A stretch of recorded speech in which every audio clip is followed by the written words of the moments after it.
మద్దతు ఇవ్వడానికి వచ్చినటువంటి అన్న తెలంగాణ విడుదల గారిని మాట్లాడాల్సిన కోరుతా ఉన్నాం. జర్నలిస్ట్ నాయకులు, ఉద్యమ నాయకులు.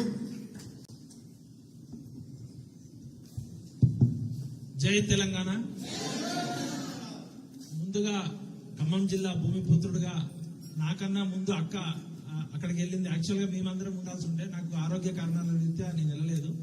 ముందుగా మా జిల్లా పేద ప్రజల కోసం అకుంఠిత దీక్షతో పోరాటం జరుపుతున్న నిరవధిక నిరాదీక్ష చేస్తున్న కవితక్కకి జై తెలంగాణ చెప్తూ, చాలా మంది మిత్రులు వస్తుంటే ఏంటి నువ్వు జాగృతిలో జాయిన్ అవుతున్నావా, కవితక్క పార్టీలో జాయిన్ అవుతున్నావా అని చెప్పారు. 2001లో కేసీఆర్ అనే ఒక బక్కపల్చిన వ్యక్తి మా ఉస్మానియా విశ్వవిద్యాలయంలో పిలిపించినప్పుడు నా వయసు 22 సంవత్సరాలు. ఆ రోజు జై తెలంగాణ నినాదం ఎత్తుకున్నాం. కష్టాల్లో కేసీఆర్ ఆదుకున్నాం, నష్టాలు వచ్చినప్పుడు అదే కేసీఆర్ ని నిలదీసి ప్రశ్నించినాం. కవితక్క నాకు ఇప్పుడు కాదు, 20 ఏళ్ల క్రితమే పరిచయం. చాలా మంది టీవీ ఛానల్ చూస్తూ ఇప్పుడు కవితక్క చెప్తున్న విషయాలు అన్ని వింటున్నారు.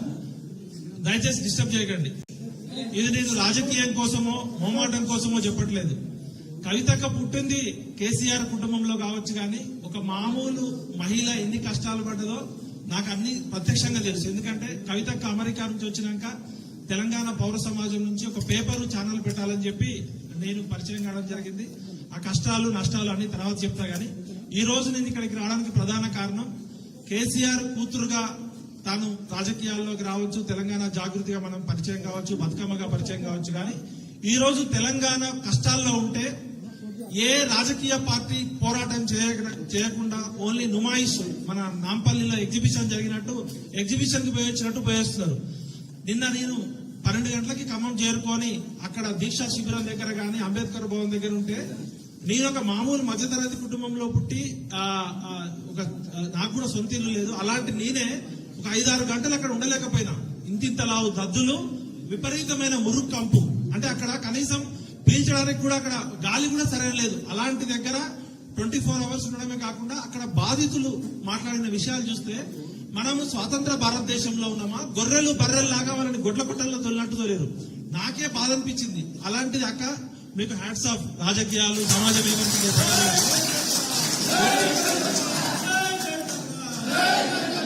అయితే కొన్ని విషయాలు కులం మాట్లాడుకోవాల్సిన సందర్భం. కవితక్కతో నాకున్న పరిచయం, ఒక సోదరిగా పరిచయము. కవితక్క మీద అందరూ అపోహలు చేసి ఆ లిక్కర్ స్కామ్ వచ్చినప్పుడు నేను కూడా మాయలో పడిపోయి నేను కూడా 4 రాళ్లు వేసిన వాడిని. అక్క దానికి క్షమాపణ చెప్తున్నా. అయితే బతుకమ్మగా, తెలంగాణ బొడ్డెమ్మగా ఎవరు అవునన్నా కాదన్నా తెలంగాణ బతుకమ్మని ప్రపంచ వ్యాప్తంగా పరిచయం చేసిన వ్యక్తి అవునా కాదు. అయితే కవిత గారు ఏమైనా తప్పులు చేస్తే కోర్టులు నిర్ణయిస్తాయి. కానీ ఇవాళ ఆమె అన్ని పక్కకు పెట్టి అన్ని రాజకీయ పార్టీలని వినమ్రంగా మేము నమస్కరించి అడుగుతున్నా. ఇవాళ ఖమ్మం జిల్లా ప్రజలు దుఃఖంలో ఉన్నారు.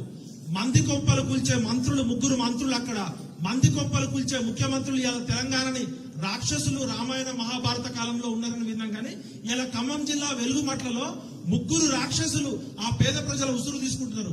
అలాంటి సమయంలో ఏ రాజకీయ పార్టీ చేయలేని సాహసం ఒక కవితక్క ఆడబిడ్డగా అక్కడికి వెళ్ళి చేసింది. దూత్ కా దూత్, పానీ కా పానీ.